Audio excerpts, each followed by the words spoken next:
धाराशिव जिल्हा आहे. धाराशिव जिल्ह्यामध्ये मारुती महाराज कानेगावकर होऊन गेले बरं का.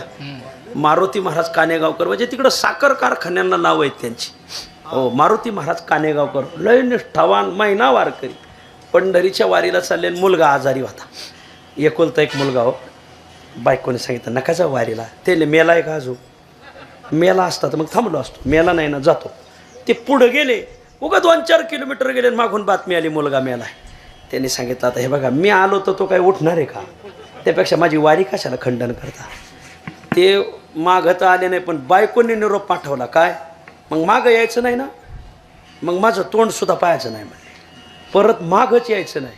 काय सांगावं भाऊ मरेपर्यंत तो महात्मा परत घरी गेला नाही महाराज. हां, जेव्हा बायको वारली त्याच वेळेस मारुती महाराज कानेगावकर घरी गेले आणि घरी गेल्यावर आणि मग मात्र अग्नी डाग दिला.